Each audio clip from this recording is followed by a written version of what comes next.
You're listening to TBR Radio Presents the Dixie Heritage Hour with your host, the Director of Dixie Heritage, Dr. Ed DeVries. One of our subscribers to the Dixie Heritage newsletter is author Thomas More, who has written an award-winning work of fiction, The Man Who Lost the Civil War. If you could imagine just one random act of kindness costing your country an entire war, that's exactly what happens to the lead character in this novel.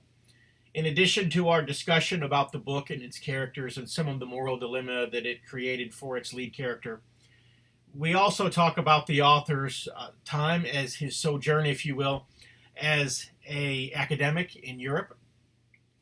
And he particularly studied in Ireland and studied Irish history.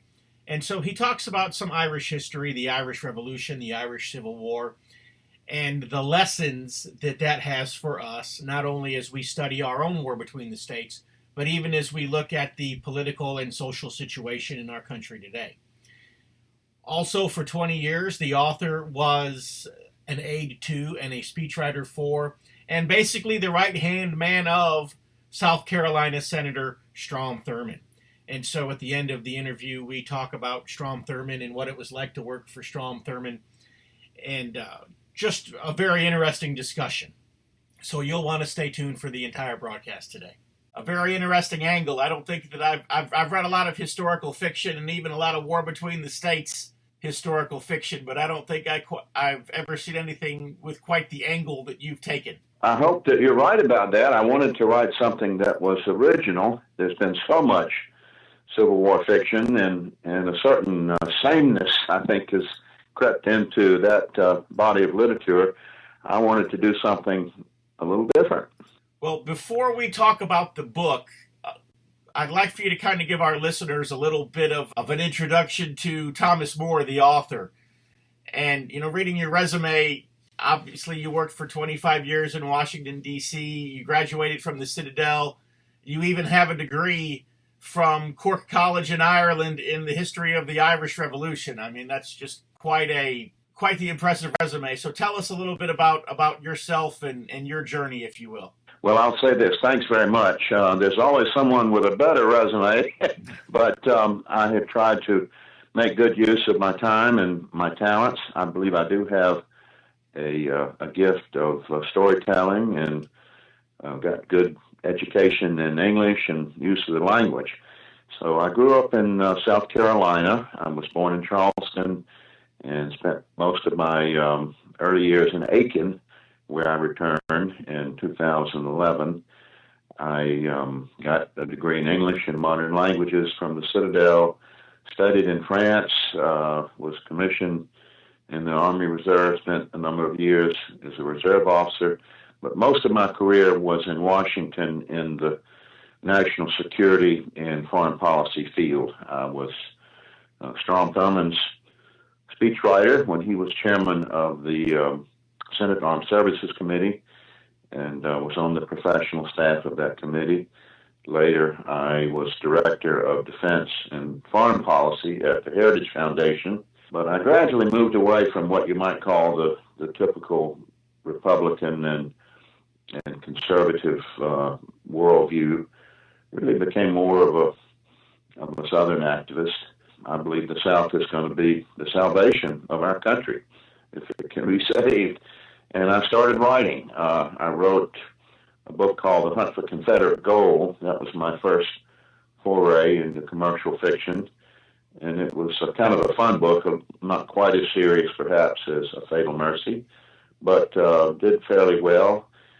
Then in 2012, I published No Villains, No Heroes, which is based on a true story of the famous or infamous Hillsville massacre in the Carroll County, Virginia courthouse in 1912, and that I've been working on A Fatal Mery since about then. It's been about 6 years in writing. I did go to Ireland and went to University College Cork. I spent 2.5 years in Ireland. because I really wanted to perfect my writing, and Ireland is a very literary country, as you know. And so I got a degree that you mentioned in history of the Irish Revolution, and then I followed that up with a degree in a master's degree in creative writing, and I feel that that has made me a better writer. So of all of the things that you could have majored in when you were in Ireland, why did you choose the Irish Revolution? The Irish Revolution is one of the very few, and it depends somewhat on your point of view, I would say the only revolution in modern times that did not produce a worse outcome than what it replaced. Most other revolutions in this same period resulted in despotism and tyranny. I refer, of course, to the revolution in Germany, which produced Nazism, the Bolshevik Revolution, which produced one of the worst tyrannies we ever experienced in that period. But the Irish Revolution produced an entirely different result. And I felt for that reason it was worth studying. I wanted to find out how it was that they were able to preserve their culture, their language, their sense of national identity, break away from the most powerful empire, the British Empire of its day, and restore the country to a degree of liberty, peace, and stability. I think there's an important lesson there for all of us. I'm not saying that that's necessarily what I foresee in this country, but it's pretty clear to me that we are so deeply divided that some sort of violent clash is very likely. And polls recently have shown that many voters in this country believe that we're headed towards some sort of violent clash. And I dread seeing that, but I wanted to find out how that perhaps can be steered in a positive direction if it is inevitable. Well, this is my personal opinion, and you can state differently if you believe that I'm incorrect on anything. I'm not trying to be dogmatic about this position. I'm just sort of starting a conversation here. I would like to think that if our country would be allowed to peacefully resolve its differences, that we would just see a balkanization and we would see what is now the United States separating into 3, 4, 5, 6, 7, 8 different countries. But the reality is that we have a government that will not allow that to happen. So the violence in the streets, if you will be caused by the government and not by the quote-unquote revolutionaries. The violence in the street will be the government doing everything it can to hold on to its empire. Yes, I am absolutely in agreement with you. I think the government is a government of a corrupt oligarchy, a group of selfish elites, and they will do everything they can to hold on to their power. I'm also hopeful in the sense that they are failing, and there's a sense in which repression and violence are often precursors to the loss of control. I think they are losing control, and I think what is best for our country is, I call it an amicable divorce. Of course, divorces are not always amicable. I don't even use the word secession anymore. Let's use the word separation, which is not quite as loaded a term. People in California and the Pacific Northwest and New England, all of them have expressed dissatisfaction. If they want to live under some sort of neo-pagan, neo-socialist regime, it isn't up to the people of South Carolina and Alabama to tell them they can't do that. But it's not up to them to tell us that we can't cling to our traditional and historic civilization, to our Christian beliefs, that we have to live under their tyranny. So I think the only possible solution is a peaceful separation. And you're right, the government is going to be the biggest impediment to that. That's why I think the Irish case is worth studying. Have you studied the Irish Civil War at all? I know that was later in their history, but did you get an opportunity to study that when you were in Ireland or afterwards? Yes, I did. Obviously, the Irish are very sensitive about that. There's still people alive today who survived that brief civil war that followed the separation from England. I'll try to summarize briefly for your listeners. When Ireland was successful in its revolution against England, it separated, but it was not entirely free. The Irish Republic was not yet a reality. Ireland achieved a high degree of autonomy and freedom, and it was called the Irish Free State. So most Irish supported that. They were tired of war, and they didn't think that was the best they could do at the time.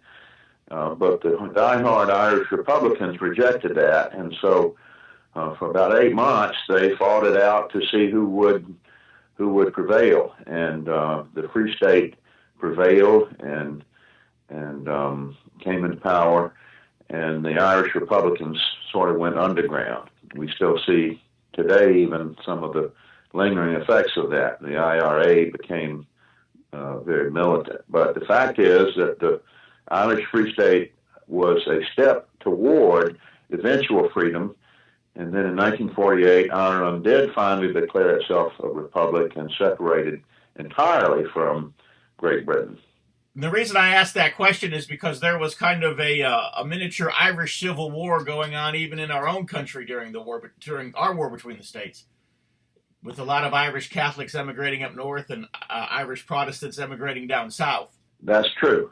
And because there were so many Irish immigrants here, largely as a result of the terrible famine that occurred in the mid-1840s, a lot of their internal tensions were transferred across the Atlantic into the U.S., and there were, I wouldn't say they were exactly violent clashes. There were some minor violent skirmishes, but mostly it was a political struggle for who would control the direction of the Irish desire, the Irish struggle for freedom.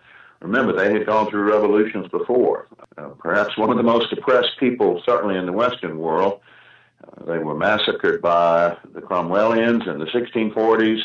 They revolted again in 1798 and were brutally suppressed.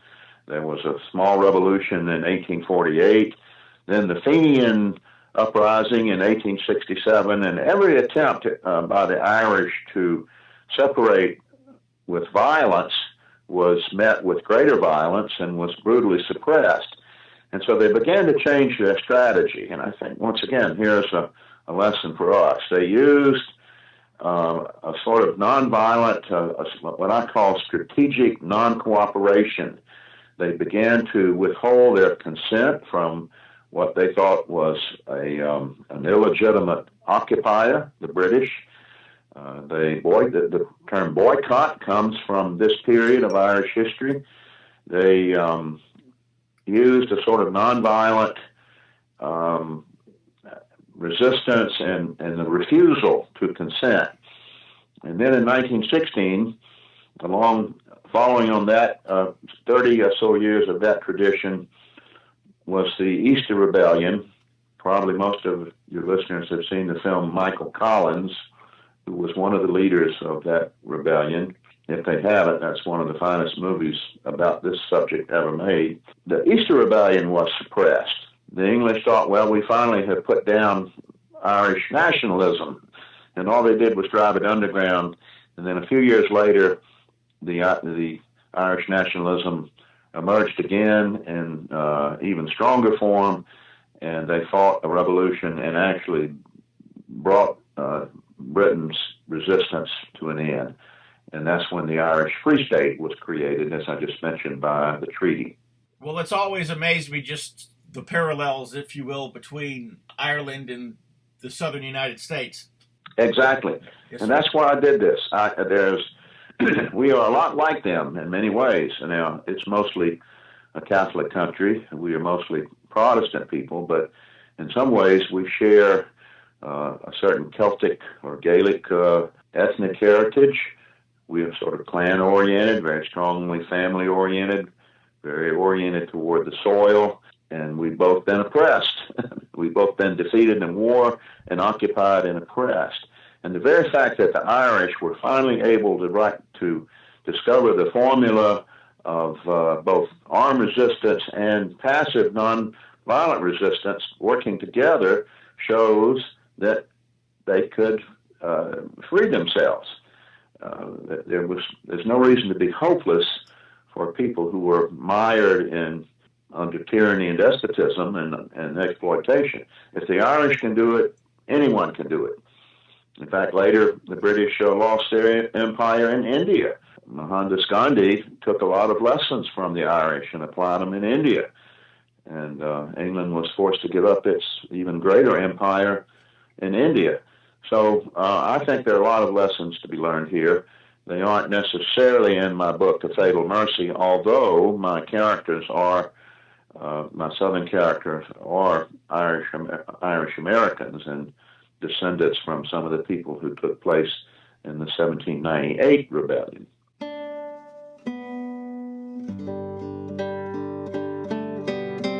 If you love listening to the Dixie Heritage Hour, then I know that you'll love reading the Barnes Review. The Barnes Review is one of my favorite magazines. I began reading the Barnes Review long before they became a sponsor here on the program. In the Barnes Review, you will read vignettes of man, from the prehistoric to the very recent, from forgotten races and civilizations to first-person accounts of World War II and the late Cold War. There's just not a more interesting magazine published today, nor a more significant and important subject than real history. So if you'll visit www.barnesreview.org, that's www.barnesreview.org, you can find out how you too can become a subscriber to the Barnes Review. You can subscribe to receive the Barnes Review by mail, or you can subscribe to receive the Barnes Review electronically in PDF editions. Or you can subscribe to receive both. That's what I do. So visit www.barnesreview.org and subscribe to the Barnes Review.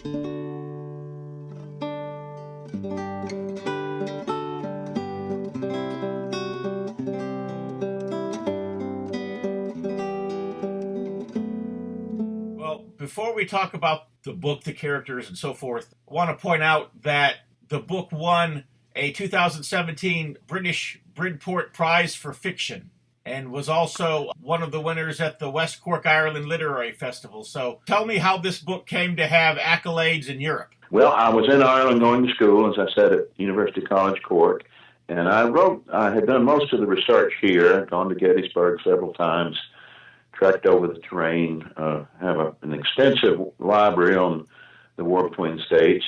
But I really wrote the first draft in Ireland and was studying creative writing. There's a blurb on the book from one of the finest novelists in Ireland, who was my professor at Cork. She said, quote, "A Fatal Mery is a gripping novel of conscience with all the grandeur of Gone with the Wind and all the gravitas of War and Peace." That's Mary Morrissey, who was a professor of creative writing. I thought I might even publish it over there. The book was written there. I shared it with Mary Morrissey and others and got a lot of encouragement. So it was a very creative time for me and an encouraging time to go forward and complete the book. So the first draft was done in Cork, Ireland, and that's why this Irish connection is fairly visible. How many months or years did you spend in Ireland? I was there for 2.5 years. And how long did it take you of that time to write the first draft of the book? Well, because I was going to school, I wasn't writing every hour of every day. It took me a good part of that 2.5 years. I would say once all the research was done, I had my notes, I pretty much knew how the story was going to unfold. I would say the actual drafting, composing, rewriting. And by the way, for those writers out there, writing is rewriting. You've got to be willing to revise and rewrite. I would say, to answer your question, it took me a good 1.5 years of fairly steady work to compose the first draft. Was this part of any project there at the university, or was this totally just your independent, free time writing? Well, it started out just as a book I wanted to write. I've always wanted to be a writer. I want to be a Southern writer. I'd like to see Southern letters restored to the paramount position it once held in this country. So it was really my independent project. But as it turned out, when I stayed an extra year to do the Master's in Creative Writing, I had to provide a thesis. And so I used part of this book as my master's thesis, and it did very well. I earned first-class honors at the top of the academic level of achievement. And they all responded to it very well. The Irish, like Americans, they like Southerners. They're a little more curious about Southerners. They don't understand us quite as well as they do the rest of America, because most Irish settled, they arrived in New York or Boston, and that's where they stayed. But a lot of Irish did come to the South, but they're sort of curious about us because they tend themselves to sense a certain kinship, that we have a lot in common. And they were fascinated by that sort of shared outlook. And they really responded well to neo-Southern nationalism. You'd mentioned rewrites. How many rewrites did you have to do before you had the final published version? I would say it went through about two edits. And that's not necessarily from A to Z. Certain passages pretty much survived the first draft. So certain other passages did not, had to be considerably redone. I had to cut it. It was a long book. I had a whole subplot about my Junius character. He is a slave of the FitzHenry family, who are the protagonist in the story. And he goes off to war with the sons of the master.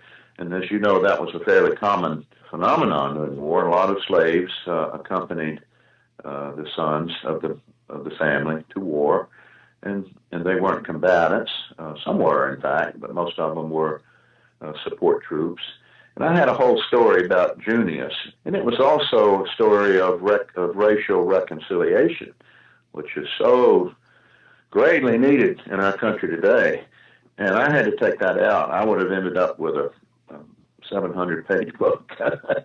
So I regret that I had to take that out. Several people have said, why don't you just take that and turn that into a whole new story, a separate book. So there was a considerable amount of rewriting and cutting. So to answer your question, I would say it went through two fairly complete edits before it was accepted by Shotwell, which is the publisher in Columbia. So you said that several people have said that you should take the Junius subplot and make it its own separate novel. Is that something that you plan to do or no? I don't know. I'm so interested in the black-white experience, and I'm disturbed by the success of today's governing elites to foment division and hatred. Anything I could do to, I'm not saying one book would do it. In fact, my book probably would be roundly attacked. Any voice in our country today that can contribute to lessening the hatred, and it isn't hatred of whites for blacks. My experience is mostly blacks hating us. They've been taught to hate white people. They've been taught to blame us for their problems. The story of Junius is of a man who rises from slavery, goes to war, survives the war, and becomes highly successful by his own industry and his own efforts. And I think that's a story worth telling. Whether I will do it or not, I've got several other projects underway. I just don't know. Shotwell may want a sequel to A Fatal Mery. And so I'm still in that sort of postpartum period where I don't know what I'm going to do next. The storyline, what inspired you to write this storyline? You kind of talked about what had inspired you to want to write a Southern-themed novel, but this particular storyline, what inspired that? How did that get into your head? I was standing on Little Round Top at Gettysburg, and there's a statue there of General Gouverneur Warren, who was the Union chief of engineers during the battle. He was a staff officer. He commanded no troops.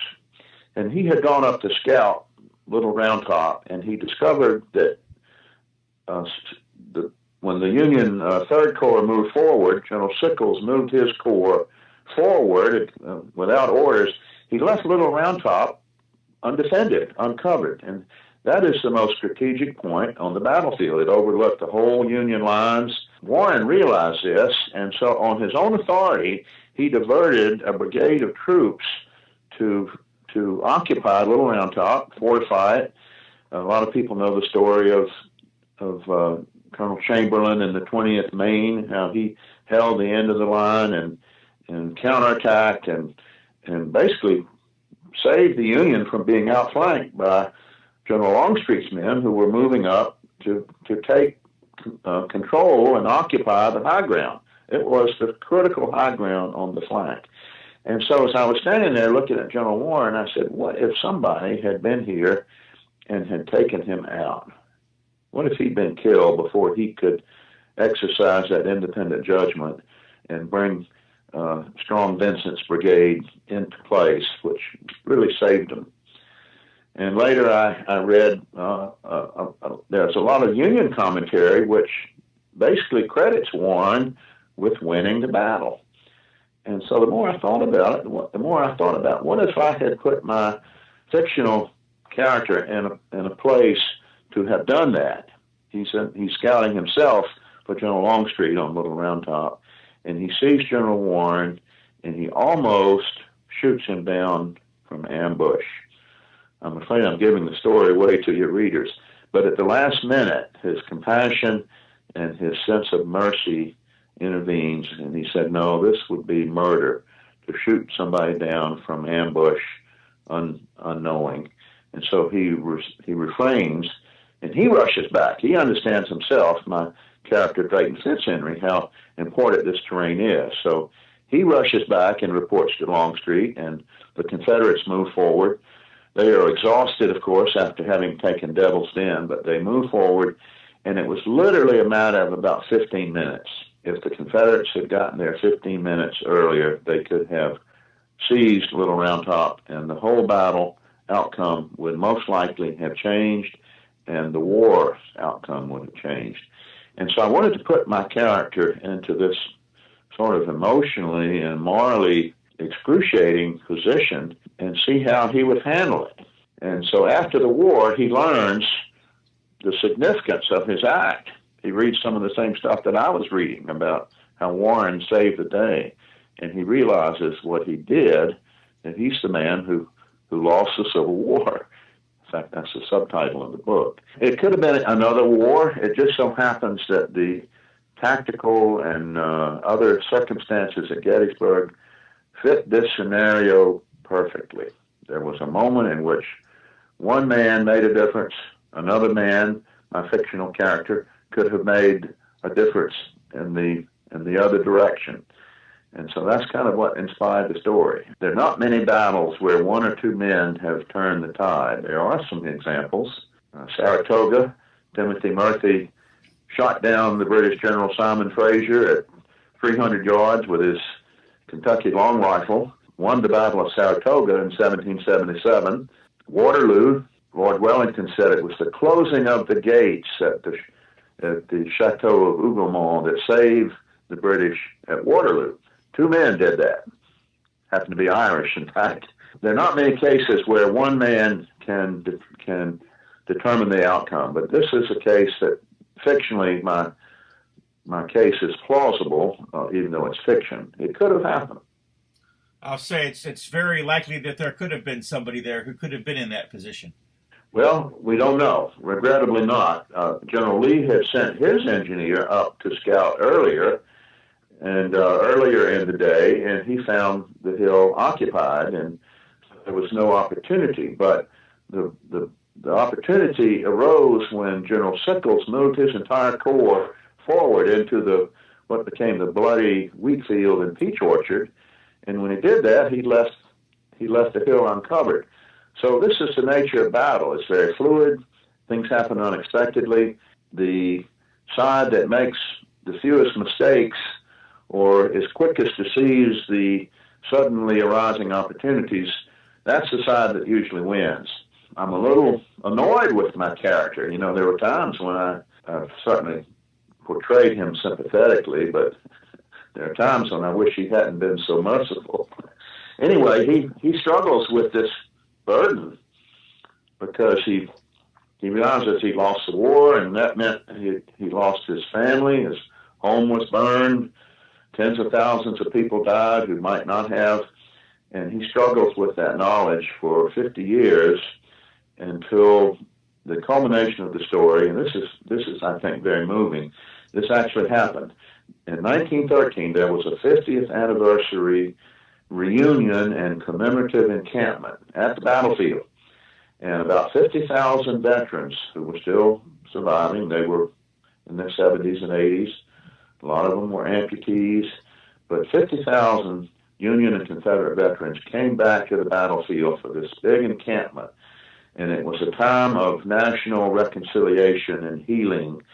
And it was one of the most significant chapters in that process of America coming back together and healing after the wounds of the Civil War. And so my character is very reluctant. He doesn't want to go back to Gettysburg because he knows what happened there, but he's finally persuaded.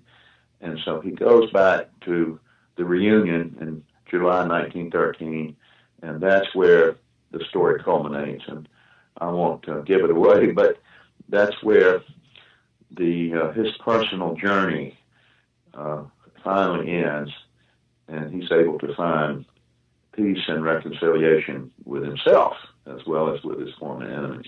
Extra, read all about it. If you're like me, and I'll bet you are because you're listening to the Dixie Heritage Hour, you like to be on the cutting edge of honest news and accurate information. 26 times a year, the American Free Press newspaper can be delivered to your door, packed with the kind of uncensored news that I know you're going to appreciate. AFP covers the stories and tells the truth that the lamestream media is frankly scared to touch. And AFP offers real, on-the-scene reporting and commentary, the likes of which you will never see in the Washington Post, the New York Times, ABC, NBC, CBS, CNN, or just about any other lamestream news source that you can think of. AFP publishes exciting, in-depth, uncensored news and information that's grassroots and patriotic, information that Americans need to know in order to combat the growing police state. AFP stands firmly against the New World Order and against those who are working to establish a global plantation under the rule of a powerful few. In short, AFP is your voice. If you have any doubt why they want to silence AFP, you must be relying on the lamestream media for your news, and folks, that's a big mistake.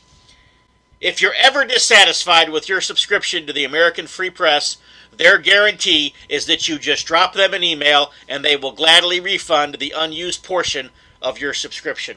So what are you waiting for? Visit www.americanfreepress.net. Once again, www.americanfreepress.net. And find out about the American Free Press. Do it today. Extra, read all about it. Well, at the beginning of the book, Drayton FitzHenry is a Union man, and so he didn't even want to go and join the Southern cause. That's right. And this is another thing that our Southern readers should know. There were a lot of Southern Unionists. They believed certainly in the right of secession. They thought it was imprudent to try to exercise it. Wade Hampton himself, he's in the book. Not a major character, but he appears several times. He was the great cavalry commander from South Carolina. He was one of the wealthiest men in the country, the largest slave owner in the country at the time the war broke out. He was a staunch Unionist. He did not want to secede, even though he thought the states had the right to do it. Many states, as you may know, made that explicit in their ratification of the Constitution in 1789. They said, we ratify the Constitution, but we reserve the right to withdraw. And that was explicit in their joining the Union. There were Southern Unionists who Lee himself was not in favor of secession.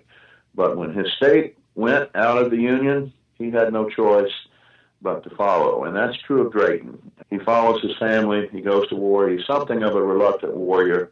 That element in the story sort of hangs over what he did. You could make the argument that he did not do his duty. He failed at the most critical moment to do his duty, which could have changed the outcome? Was it because of his political leanings toward, or his reluctance to see the South secede? Was it because of his wife's influence? He married a woman who begged him not to come back, brutalized and hardened. She asked him to pledge to be merciful whenever he could. It's a very great love story, by the way, in this book. I try not to make it too simplistic. It's a story of a man's personal journey into himself. We should all make such a journey, but that kind of journey, that sort of self-exploration is fraught with a lot of pitfalls and dangers, and that's really kind of what the book is about. So is there anything else that you could tell us that would just kind of help us to get to know Drayton FitzHenry just a little bit? He is a young man who is he's a very fine horseman, and that's one reason he is a scout for Longstreet, because he has one of the finest horses and is one of the finest horsemen in an army of horsemen.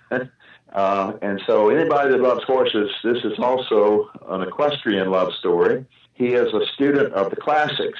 I tried not to overdo that, but he has studied Greek and Latin, and he's based somewhat loosely on a real character, Basil Gildersleeve, who was from Charleston, South Carolina, and it was one of the greatest classical scholars in American history. So there's that aspect that Drayton feels himself sort of the repository of 2,000 years of Western civilization that he wants to defend. As I say, somewhat of a reluctant warrior, but there's a transformation. When he has to fight, he fights, and he kills two men in single combat at Brandy Station. And then later, one of the episodes is the Great Wade Hampton cattle raid at the Siege of Petersburg, when the Confederate cavalry rode many miles behind the Union lines and raided, seized 3,000 head of cattle and drove them back to the southern lines at Petersburg, where the men were starving in the trenches. One of the most dramatic special operations in the war, and Drayton is behind that. He's scouting behind the Union lines, and he finds the cattle. So when he is presented with the challenge, he is an effective warrior, and yet there's still this idea hanging over him. Is he really as loyal and dedicated as he should be? There's a little ambiguity there, which I think makes him more real. I didn't want to write a caricature. I don't like to write one-dimensional characters where everybody is all good and the other guys are all bad. There's good and bad in all of us. Well, would you say that Drayton FitzHenry is kind of a Confederate version of Joshua Chamberlain, who ended up being the hero of Little Round Top? Because Chamberlain, classically educated, he was a college professor who taught ancient languages, and yes, there are some parallels.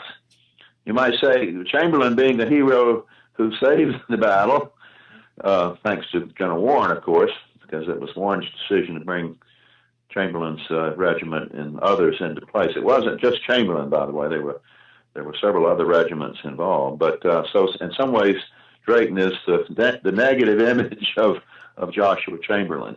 And Chamberlain was an admirable man. He is one of the most admirable men of the whole war.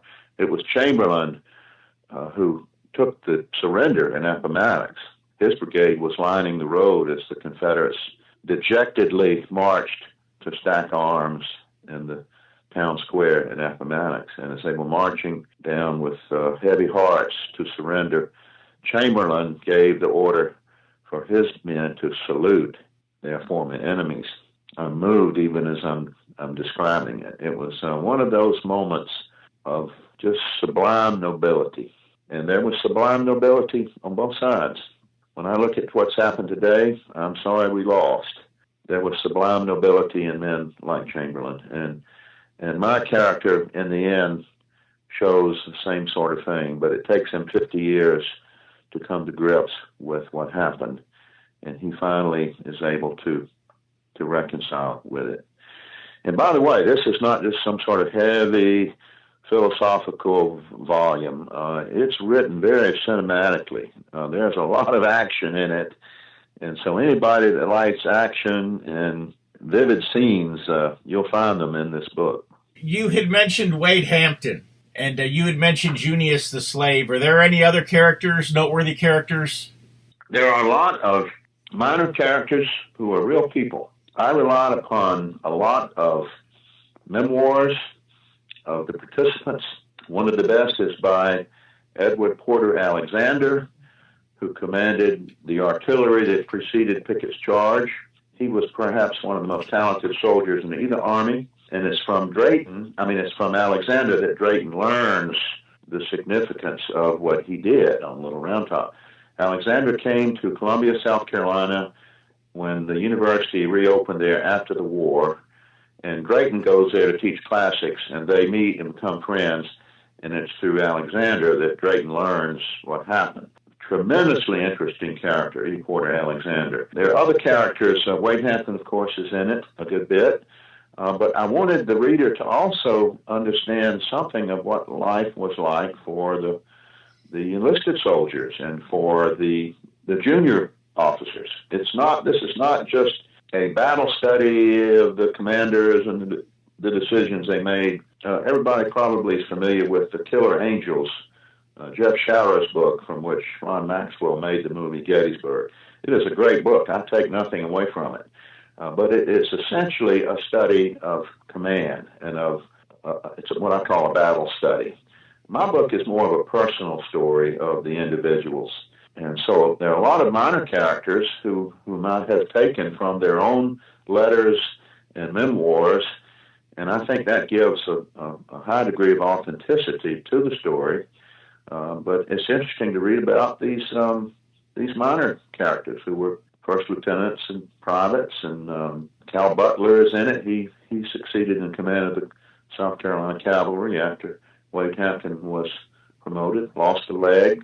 Louisa Chevis McCord, for women readers, she is a wonderful female character who survived the burning of Columbia by Sherman, and she befriends Drayton, and she is sort of pivotal in the story. So, and she was a well-known Southern writer who lost two sons in the war. So I think this book has a dimension that most Civil War literature tends to overlook, and that is what the little people were doing and suffering and experiencing. So I see the book is available on Amazon. Are there any other places where someone could order a copy of the book? Yes, they can order it from Shotwell Publishing, LLC, Columbia, South Carolina. In fact, I would prefer that they did, because obviously, as you know, when a book goes on Amazon, Amazon gets a big discount. Shotwell will sell it for the same price. It's $19.95 plus shipping and handling. We don't have to pay Amazon there. I think it's a 40% discount. But Amazon, I realize, is the easiest way for people. I mean, so many people buy books from Amazon that I wouldn't discourage that. But Shotwell Publishing, LLC in Columbia will sell it direct. Now, several people have asked me, how can I get a signed copy? I'm not exactly in the book selling business, but if you order one from Shotwell, it comes from their stock. If you order one from Amazon, it comes from their stock. There's no opportunity for me to sign it. If somebody really reads the book or wants one that is signed, I'll be glad to send them. I have about 50 copies, and I will sign it and send it. And they would have to then send me the check. So that would be basically $20 for the book and $3.25 for the packaging and postage. So $23.25, and I'll send them a signed copy. And so how would they get a hold of you for that? Do you have a website in place? I was waiting for you to ask. My website is not quite operational, but let me give you an email. It's tgmoore, MOORE, 1948 at gmail.com. And the mailing address is 437 Greenwich Drive, Greenwich, Greenwich Drive, Aiken, Aikaen, South Carolina, 29803. The North Carolina Heritage Political Action Committee was organized by concerned citizens of North Carolina in 2015 in response to the increased attacks on North Carolina's history and heritage. The North Carolina Heritage PAC supports state and local candidates for public office who pledge and show their support for the protection of Confederate memorials and the preservation of all of North Carolina's history. We all know that Confederate memorials and symbols are the easy targets, and that the end game of our leftist enemies is to erase and rewrite all of history, from the colonies to the War on Terror. If we fight them for our state's rich Confederate history and heritage, we may be able to stop them from their mission of total destruction. Join the North Carolina Heritage PAC now by visiting ncheritagepac.org. Once again, that is www.ncheritagepac.org, and help us on the front lines of North Carolina politics. The mission statement of North Carolina Heritage PAC is that the North Carolina Heritage PAC was created with the purpose of supporting diverse efforts to defend and preserve the heritage, traditions, monuments, cemeteries, flags, emblems, and other legacies of North Carolina history against those efforts to remove, deface, legislate against, alter, and otherwise corrupt or pervert their meaning, history, presentation, and standing in our state. Once again, www.ncheritagepac.org. Is there anything else that maybe you would have liked to have told us about the book that I didn't ask the question that gave you the introduction to do so? I didn't talk much about the love story. All of the parts fit together. Sometimes writers put in subplots, and there doesn't seem to be much relationship between one strand of the story and the other. And I'm not boasting. I'm my own worst critic, in fact. I've never been satisfied with anything I've done. But I think I did succeed in making the various strands of the story impact on one another. The love story is not just a love story that's thrown gratuitously into the book. Drayton marries a northern woman who is in Charleston. Both families object, but they get married anyway the day after Fort Sumter is shelled. She's a delightful character, and she persuades him to hold on to your humanity. Don't become brutalized. War brutalizes men, and I want you to come back to me as fine as you are now. So when you have an opportunity to show mercy, do it if you can. Well, that has a direct impact on his decision on Little Round Top not to gun down General Warren from ambush. That's an interesting subplot, and the interaction between Drayton, his young wife, and her father, who is a visiting professor of classics, I think is a very satisfying part of the story. Another part that I would say is rare to find in Civil War literature is the run-up to the war, the period preceding the war. I spent some time in sort of developing how tensions and animosity just grew beyond bounds of containment. So there's a lot of drama about the run-up to the war. The Democratic National Convention, most people don't know this. I didn't know this either until I started researching the book. The 1860 Democratic National Convention was held in Charleston, and it fell apart. The Democratic Party fractured into three pieces, and of course that's why Abraham Lincoln won. He never received a majority vote in the country. He received a plurality, and then of course the Electoral College vote, but it was partly because of that fracturing of the Democratic Party in Charleston that Lincoln won. What if that had gone differently? What if Stephen Douglas or someone like that had been nominated? Lincoln was not a terribly popular candidate. He was a very sectional candidate. So there's a lot in the book about the run-up to the war, and then the bombardment of Fort Sumter, and then how the Confederates, who were sort of casual about the whole thing, typical of our sort of romantic casualness, had to organize an army and go to war against a very strong industrial power that outnumbered us both in manpower and in industrial capability. So that's another aspect to the story that I think is interesting. And so your other books, The Hunt for Confederate Gold and No Villains, No Heroes. If someone contacts you directly, are those books available, or are they still on Amazon? I should have checked, but did not. They are on Amazon. Both are pretty much out of print, but there are some used copies available on Amazon, and that's Hunt for Confederate Gold. No Villains, No Heroes, I don't think is available any longer. I've kept a couple of copies for my own library, but it is available on Kindle. That's a pretty exciting story too.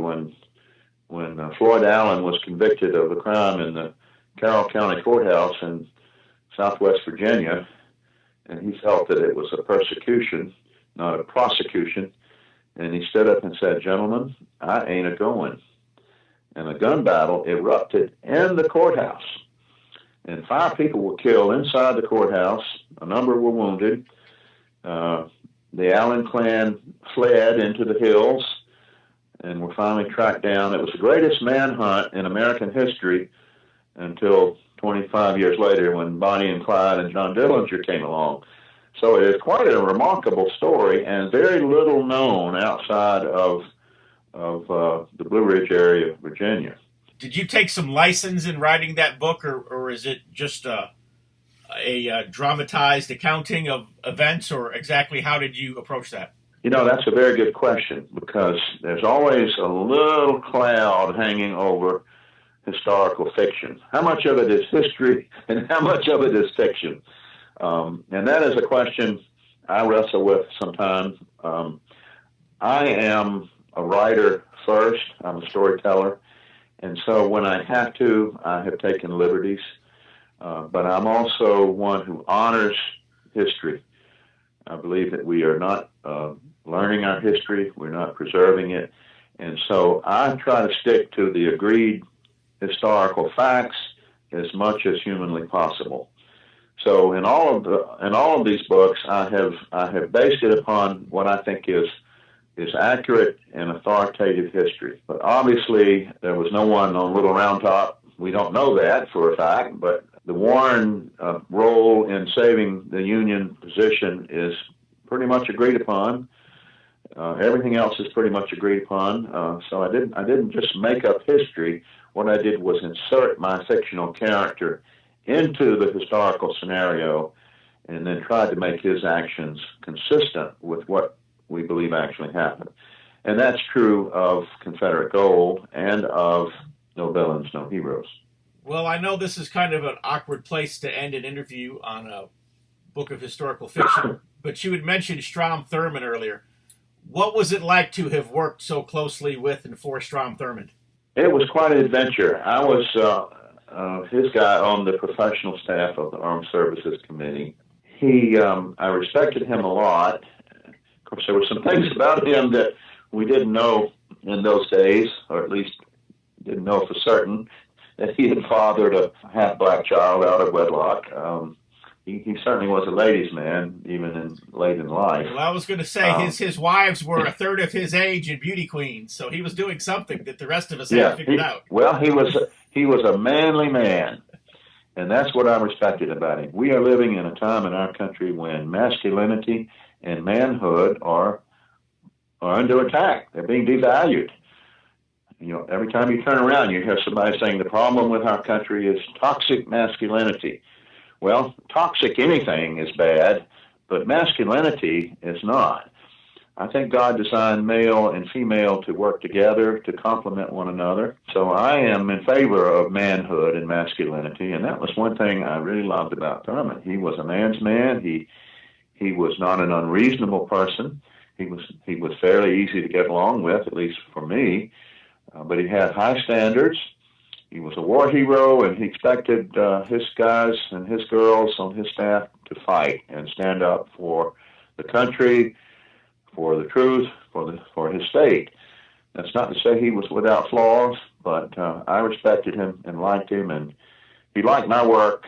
He was so funny. He was a master of condensation. When the Soviet Union broke up and we went into this relationship with the former Soviet Union to dispose of their nuclear weapons, and that was a very complicated process, and it was under the purview of the Armed Services Committee. And so I wrote him a paper about it, what we ought to do. It was about a 2-page memo. And he came back to me and said, "Tom, it's a pretty good memo, but it's a little too long for me. I want you to shorten it." Yeah. So I shortened it down to 1 page. Then he came back and said, "Now that's better, but still a little bit too long. I want you to shorten it down for me a little more." I gave him a 3x5 note card with about 2 sentences: support Russian denuclearization, and I think one other sentence. And he was very pleased with that. And he took that on the floor of the Senate and made an extemporaneous speech using my note card with 2 sentences. Now, there were times when he would read the entire text, but he was a master of improvisation and extemporization.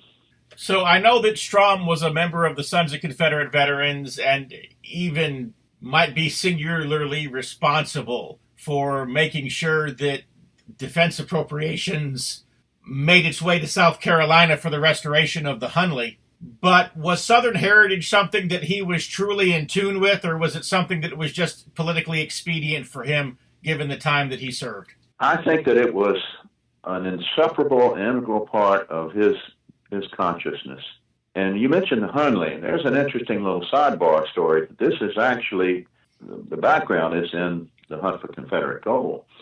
There was a law passed by the Union Congress in 1862 that declared all captured Confederate property as propaganda, as a contraband and as subject to seizure. When the Hunley was discovered, the federal government wanted to invoke that 1862 law, and they wanted to take the Hunley. And Thurman and then Representative Floyd Spence intervened and basically persuaded the federal government to forego its claim to the Hunley. Local people were able to raise it and restore it and put it on display there in Charleston.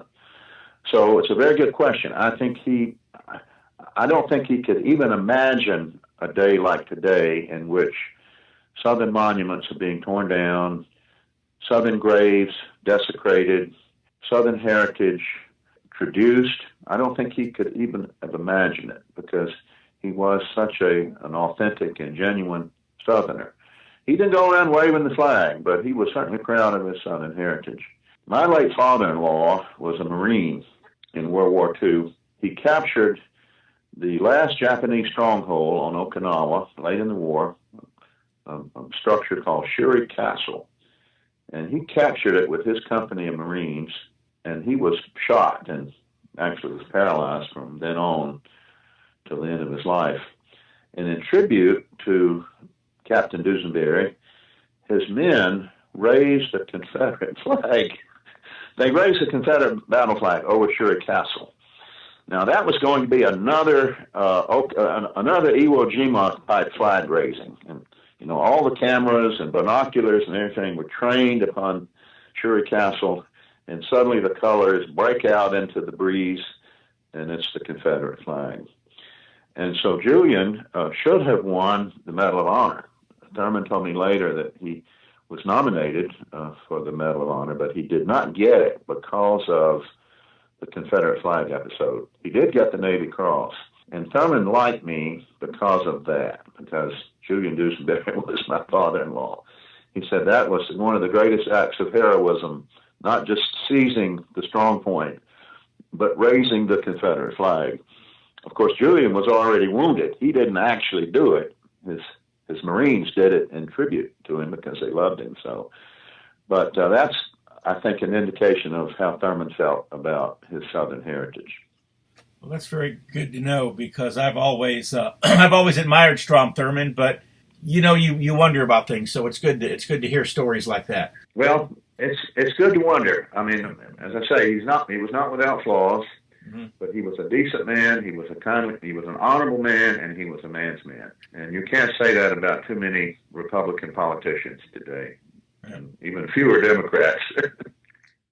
And that is literally all the time we have for this week's TBR Radio Presents the Dixie Heritage Hour, so I cut the interview where I did. Hopefully you will take the time to go to Google and look up Thomas More and look up his great novel, The Man Who Lost the Civil War.